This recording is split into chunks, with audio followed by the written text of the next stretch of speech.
Hey, what's up guys? This is Anthony from Anthony's Customs, and for this review we are looking at the 3A Halo 4 6th scale Master Chief figure.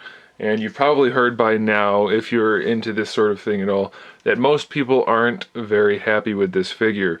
Well, despite hearing those rumors and being a big Halo fan, I figured I was going to get it anyway and at least give it a chance. I always kind of got a bad vibe from 3A, but I was going to give it a chance anyway. Plus, thanks to the Halloween stuff that Sideshow does every once in a while, I had a whole bunch of Sideshow store credit, so I put it toward this and got this thing for basically half price. So I figured I couldn't go wrong. It can't be that bad at half price, and I was sorely mistaken. So let's take a look. He's supposed to be 6th scale. He's about 12 inches to right there, and then another 3. So he's about 15 inches tall, roughly, which probably makes him fairly close to the right size, so that's okay. Although he's smaller, from what I hear, he's smaller than the Reach Spartans that 3A made, so that makes no sense. Anyway, this is the regular retail version. It even says so on the packaging, which I thought was kind of odd. They made an exclusive version, which came with a light rifle, which is fine, that's whatever. But then they made a retail version and make you feel like a schmuck for buying it by giving you one that has a big label on it that says retail version. And inside the package, it's the same package as the exclusive version, just with empty spots, which I thought was kind of lazy. I mean, even Hasbro makes unique blisters for their figures, so whatever. Anyway, let's look at the accessories we get with this guy. First of all, we get the assault rifle, which is well sculpted enough. It's a little soft in some areas, but it's okay. And then we have all this supposedly battle damage or worn look or whatever it is. It really just kind of looks like someone speckled mud on it. It doesn't, I don't know. I've never seen it look all muddy in the game, but whatever. That's what it is. So it's okay, I guess. We do have the ammo readout on there, which is okay enough. So battle rifle, or I mean the assault rifle. Did I call it battle rifle? I don't know what I called it. Anyway, the assault rifle, it looks okay. We also get a railgun with the regular version, which also looks okay. I mean, this one's fairly well detailed. It does have a lot of the speckling on it too, which it really doesn't look like wear. It just looks like speckles. Doesn't look that great to me. And then we have the ammo readout, which they didn't even line up, so that doesn't look very good. And then the UNSC logo. This is a fairly large weapon. Let's measure it just so you have an idea. It's almost 8 inches long, so it's pretty big. And the UNSC logo on there is not nearly as clean looking as the one from McFarlane, which is a 4.5 inch figure, and their guns are only like 3 inches long. So maybe not even that. So this is pretty poorly done. And it just looks bad. And then we get a knife, because I guess Master Chief does the assassinations. So they gave us a knife, which is pretty poorly made also. It looks really cheap and plasticky. So accessories aren't that good. And then I have to point out, one of the special features of this figure is that he's got magnets in his back to hold his weapons on. And then the weapons have magnets in them to hold them on his back. So let's see how that works. Yeah, it doesn't work. It doesn't work at all. They're not even barely reacting. Like it won't, it's not even pulling it off of my hand. Look at that, it's just barely holding it if I gently set it in place. So it doesn't work at all. It's a really lousy design. The magnets they used are crap. So that's no good. Another feature of this figure is that he comes with his head taken apart so that you can put batteries in the little battery compartment. You can see it fits 3 of them. You're supposed to use 3 of them, so they're very tiny batteries, which makes them, all 3 of them are less than a 1/2 inch across, so they must be very tiny batteries. However, 3A felt it wasn't necessary to include them, despite the fact that this is a $250 high-end collectible figure. They didn't include the batteries, which means they suck. So that kind of irritates me. The good news is, the lights on this guy, from seeing other people's figures, they don't work very well. They light up his neck and like half of his helmet.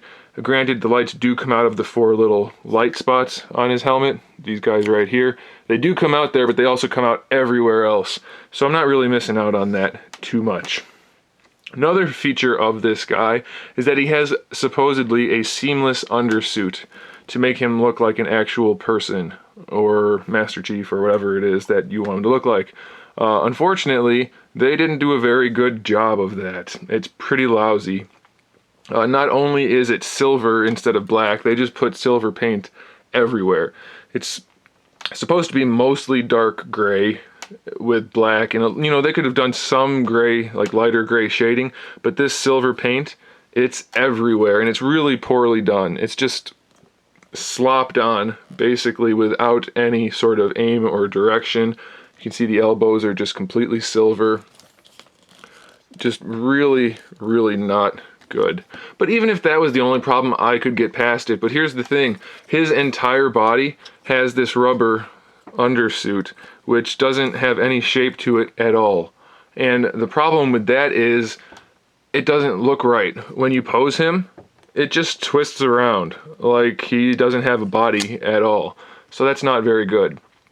The hips, well, we'll get to the articulation in a second. Let's get to the other issues with this guy before we get to the articulation. The sculpt, it's not accurate. This chest thing does not look right at all. It's not painted well, it's not sculpted well. The head, it's fairly well done. I'll give him some credit there. It looks a little bit off in some angles, but for the most part the head's okay, so I'll give him some credit there. But other issues still persist. For instance, the forearms are just as big as the shoulder pads and biceps put together for the most part, so that doesn't look very, very well done. The rubber undersuit in the forearms doesn't connect to anything, so it just kind of sticks out there, and when you try to bend the elbows, it just kind of pulls the forearms back like this. So that's not very good either. For some reason, they made the shoulder pads connect with magnets, which actually work, so that's kind of odd that the guns don't, but the shoulder pads connect with magnets, which I guess is okay, except every time you pose them, they fall off. So you have to put them back on, and there's really no reason for them to be separate, because every other piece of armor is glued to this rubber undersuit. And that's not a good thing, because look, not only is this centerpiece glued on, but it's glued on horribly off center. You can see it's not lined up at all. This silver, black, it's supposed to be black, silver line goes up here, this one goes down here. This is totally crooked, and it's not even connected halfway. It's connected over here, not over here. So all the pieces are glued on, except for these are magnets. These are glued on, I don't know why. That's supposed to be part of his hip. There's a big gap here, and they're just glued on for no apparent reason, and only about halfway. So that's pretty strange. If we move down the leg a little bit, the knee pads are glued on, but just barely. You can stick your whole finger behind them. And that's probably why the one they showed at Comic-Con last year didn't have its knee pad connected, because it just fell right off. And then if we go down to the foot, for some reason, these guys are glued on. This one is mostly straight, but this one's glued on totally crooked. It's not facing the right direction at all. So I don't really understand that. Makes no sense that they would glue all these pieces on and not even try to line them up. This is glued on. It's not centered at all, not even a little bit. So that's no good. And then they decided to connect the chest piece without gluing it at all. So you end up with this. The chest piece always falls back and bumps into his chin because it doesn't sit on him properly. You can bring it forward and kind of pull it down to get it to sit where it's supposed to go, but as soon as you start to handle the figure, this is going to happen. And that's no good. So it's not a good situation at all. And then if we want to talk about the undersuit some more, the biceps don't actually have it for the most part. We have a little bit here where the elbow part connects to it, but when we get up here, we have a solid piece for the bicep with just this weird flap from the chest to the shoulder, which it's okay mostly because it's hidden here, but it's really not. And then once we go through the articulation, you'll see how it's just a really bad design. This whole figure is incredibly disappointing, despite the fact that I paid less than what it was supposed to retail for by a lot, and the fact that I'm a huge Halo fan, and I was going to keep it even if it wasn't that great, but I'm definitely not doing that. So let's look at the articulation. The head is probably, or the neck and head is probably the best part. We do get some decent range of motion. The head can look up a little bit, but that's about it right there. So just a little bit of looking up. It does look down, so there's like a ball peg on top of the neck, and then the neck itself can move, but because of the way the chest piece is, it's constantly in the way, so It works out okay for the neck because it does actually move the way it's supposed to. So the neck and head are probably the best part. Now let's look at the shoulders. So we get this joint, which is really just kind of like on a little butterfly, but that's the range of motion for the butterfly. Doesn't go anywhere else at all. Bicep swivel? No, you don't get one. There's no bicep swivel. You can just rotate the shoulder around on that butterfly joint. And when you do that, by the way, this thing just bunches up. Because, you know, undersuit makes sense. Let's just have it bunch up everywhere when we use the articulation. No logic in this design at all. You can bring the arm out a little bit, so that's okay. And then when this is on, it actually works out. But then you just see a big gap in the undersuit. So that doesn't really even work out. So let's look at the elbows. Easily my favorite part of the figure, and if you're not sure about it, yes, that was completely sarcastic. The elbow joint is way up in the bicep. When you move the elbow, it looks like a dog's chew toy. It just scrunches up and moves way up here and creates this really unnatural look, and it's just folded rubber, and it's not anatomically correct in any way.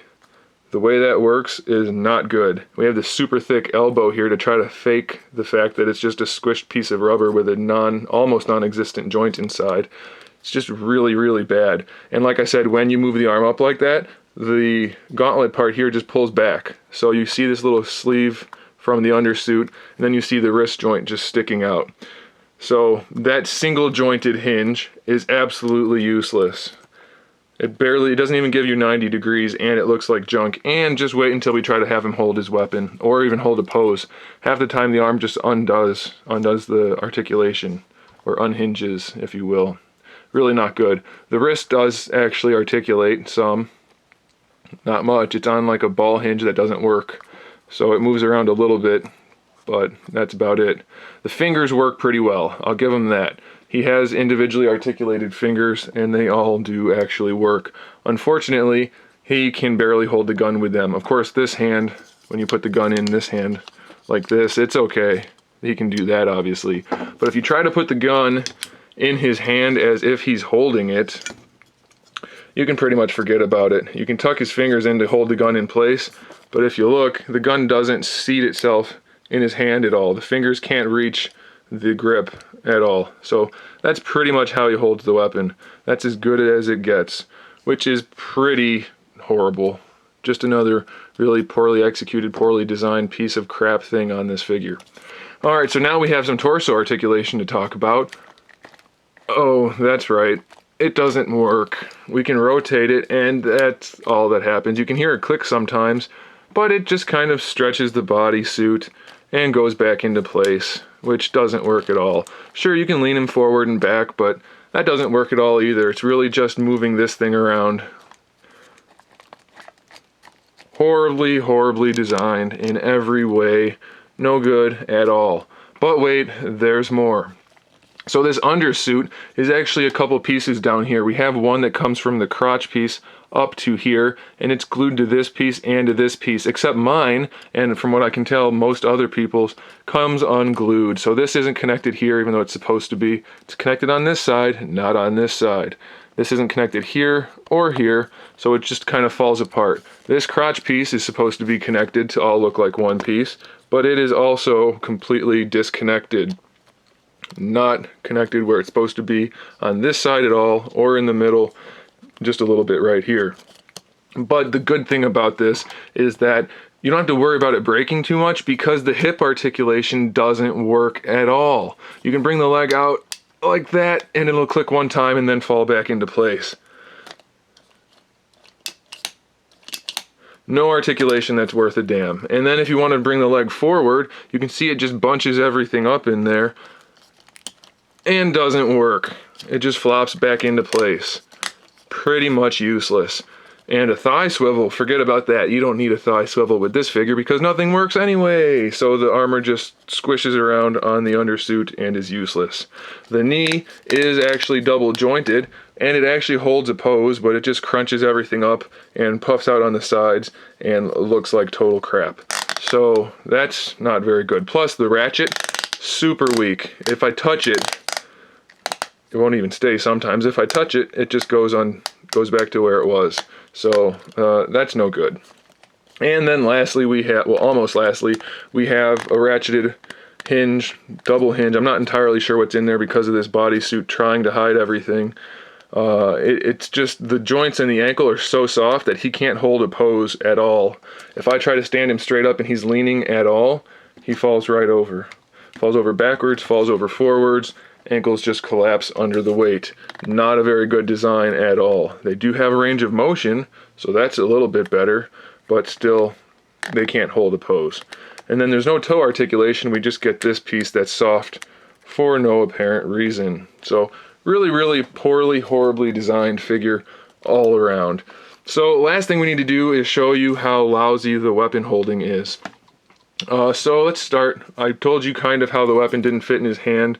So we'll just kind of wedge it in there around his thumb, just to give you an idea how this will work. So we'll put it in his hand as best we can, if I can even get it in there. Okay, thumb's in there, trigger finger's in there. Alright, so we've got the weapon that doesn't fit in his hand. So let's try to make him hold, oh, we lost an armor piece. Let's try to make him hold the gun. So let's bring the arm forward, bend that awesome elbow joint that doesn't do much, and get him to hold his gun in a regular position. Wait a minute, that's as far as it's gonna go. So I'm forcing it right now, and if I let go, not only does he drop the gun, but the arm goes all the way back down. He can't even hold his arm out like that.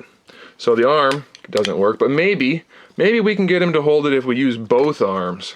If we kind of grip the gun like this and put him in a casual hero pose type of thing, even though he looks totally constipated, like he's trying to hold in a dump. So let's pose him like this, and hopefully he'll be able to hold his gun like that. As soon as I let go, let's see what happens. Yeah, he can't hold it. The arms can't stay posed. As soon as you try to put the gun in there, it doesn't do anything. It is just a giant bag of crap with a $250 price tag. It's not worth, even if I paid, let's say, 50 bucks for this figure, I wouldn't be keeping it, even just to have as part of my Halo collection. It's that bad. And the shame is, as you can kind of tell right here, sometimes if you get a glance of it without looking too close, it looks kind of awesome. They had such an opportunity to make a good figure, and they didn't. And not only is it a really bad figure for the price point, not only did they not include the 25 cents worth of batteries for the price point, not only does it have all of these problems, but they put it in a package that looks kind of good from the outside, but is a super cheap package. There's no paperwork, there's nothing inside the box. It's just a really cheap blister inside a really cheap box with some nice printing on the outside, and that's it. It's just, everything about this figure screams, don't buy our products ever again, because we're a lazy company and we don't care about the consumer. And not only is all of that true, but all of the people that have already contacted 3A about getting this problem fixed basically got told to piss off. They don't seem to care about the problem at all. So needless to say, at this point, I am entirely done with 3A, and this to me shows that they don't deserve anybody's patronage going forward, because they aren't a company that cares about their consumers at all. At least when Hasbro gives us a lousy figure, it's a lousy $20 figure that's still okay enough. This figure in every way embodies what is wrong with companies out there today. So there you go, guys. There's my review. Hopefully you found that entertaining and informative, and you never give 3A any money ever again. Thanks for watching, guys. Make sure you subscribe to the channel so you can see my upcoming figure reviews, custom figures, and other good stuff. And in the meantime, keep collecting.